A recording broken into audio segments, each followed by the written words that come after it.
오늘의 주제는 약을 먹어도 좀처럼 낫지 않는 환절기 고질병, 비염입니다. 숨조차 쉬기 어려울 만큼 코가 막힐 때는 이 혈자리들만 눌러줘도 좋은데요. 딱 눌러주기만 하면 코가 시원해지는 혈자리 3가지 알려드릴게요.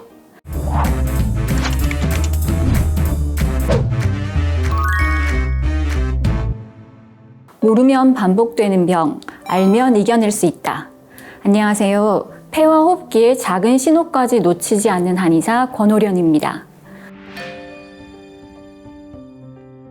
지난 시간에는 냉방병과 폐렴의 차이, 그리고 폐렴과 그 후유증을 이겨내는 방법에 대해 말씀드렸는데요. 오늘의 주제는 약을 먹어도 좀처럼 낫지 않는 환절기 고질병, 비염입니다.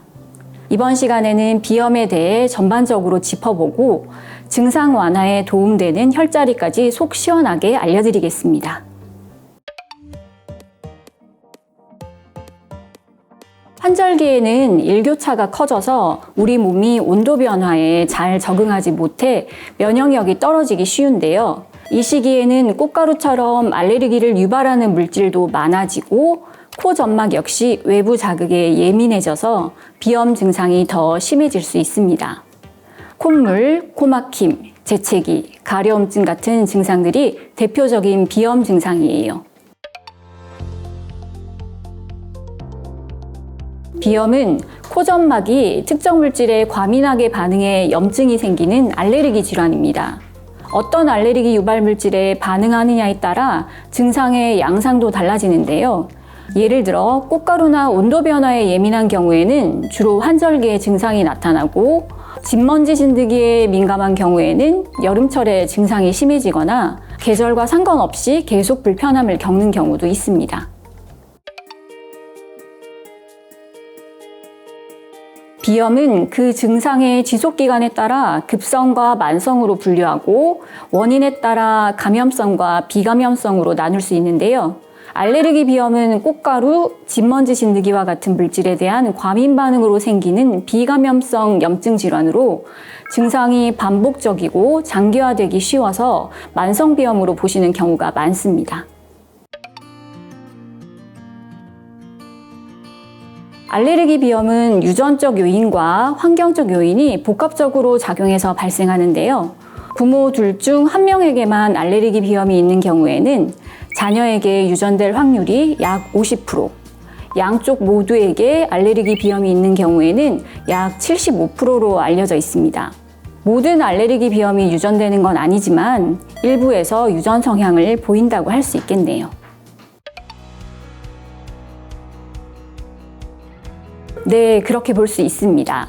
비염은 코점막에 염증이 생기는 알레르기성 염증 질환이고 축농증은 얼굴뼈 속 빈 공간인 부비동에 염증이 생기고 고름이 차면서 생기는 세균성 염증 질환인데요. 의학적으로는 부비동염이라고 부릅니다. 비염을 반복적으로 앓다 보면 코 점막이 약해지고 그로 인해 축농증을 함께 앓게 되는 경우도 적지 않아요.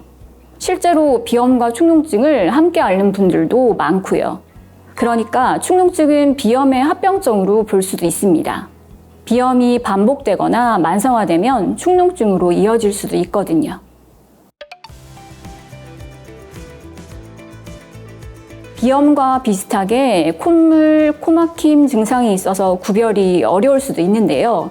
콧물이 누렇거나 끈적하게 변하고 이마나 눈 주위 같은 부비동 부위에 압박감 또는 통증이 생긴다면 축농증을 의심해 볼 수 있습니다.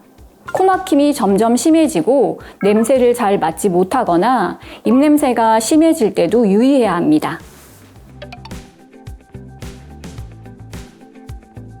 한의학에서는 폐제규위비라 하여 폐가 외부와 통하는 구멍을 코라고 봅니다.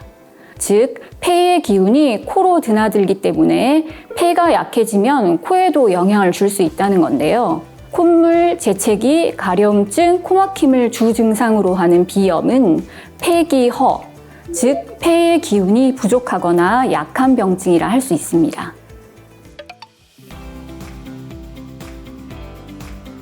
비염은 코 점막이 특정 물질에 대하여 과민 반응을 나타내는 건데요. 한의학에서는 폐 기능계가 허하면 과민 반응이 생긴다고 봅니다. 폐가 건강해지면 폐와 관련된 코의 건강까지 좋아질 수 있다는 관점에서 저는 폐에 쌓인 독소와 노폐물을 밖으로 빼내어 폐를 깨끗하고 맑게 만드는 폐 청소 처방을 하는데요.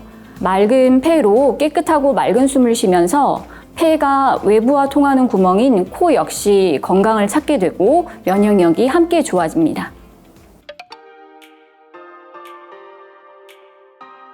10여 년 전에 부비동염을 수술했지만 비염 증상으로 계속 고생하셨던 70대 남성 환자가 기억이 납니다. 주로 찬 공기에 의해서 유발되는 맑은 콧물과 재채기 증상으로 내원하셨는데요. 폐 청소 3개월 후 증상이 많이 가라앉았고 1개월 더 추가로 치료하였습니다. 숨조차 쉬기 어려울 만큼 코가 막힐 때는 이 혈자리들만 눌러줘도 좋은데요. 딱 눌러주기만 하면 코가 시원해지는 혈자리 3가지 알려드릴게요. 첫 번째는 영향혈입니다. 양쪽 콧방울 바로 옆 움푹 들어간 곳, 팔자주름 부위에 위치한 혈자리입니다. 향기를 맞이한다는 뜻의 이름처럼 코가 막혀 냄새를 맡지 못할 때 효과가 좋은데요. 양손 검지로 30초 정도 지그시 눌러주거나 작은 원을 그리며 부드럽게 마사지해 주세요. 코 주위의 혈액순환을 원활하게 하여 콧물이 잘 배출될 수 있도록 도와줍니다. 두 번째는 상영향혈입니다. 영향혈에서 조금 더 위로 올라가면 있는 코 양옆의 오목한 부위에 해당하는데요. 비강과 연결되는 부위로 꾹 눌렀을 때 시원하거나 뻐근한 느낌이 들 겁니다. 양손 검지로 한 번에 10초 정도 지압하되 5회 반복하면 좋습니다. 특히 밤에 잘 때 코가 막히는 사람에게 효과적인 혈자리입니다. 세 번째는 상성혈입니다. 이마 헤어라인 중앙선에서 약 2cm 정도 위로 올라가면 만져지는 오목한 부위인데요. 엄지나 검지를 이용하여 눌렀을 때 살짝 시원한 느낌이 드는 강도로 30초 정도 지압해 주세요. 코막힘과 콧물 완화에 도움이 되는 곳이어서 이곳을 지그시 누르면서 코로 숨을 쉬는 것을 반복하다 보면 숨쉬기 한결 편안해질 겁니다. 지금까지 좀처럼 낫지 않는 비염에서 벗어나는 방법과 증상 완화에 좋은 혈자리에 대해 알아봤습니다. 다음 시간에는 몸뿐 아니라 마음까지 지치게 하는 지긋지긋한 피부병, 아토피와 건강하게 작별하는 방법을 알려드릴게요. 다음 시간에도 꼭 함께 해주세요.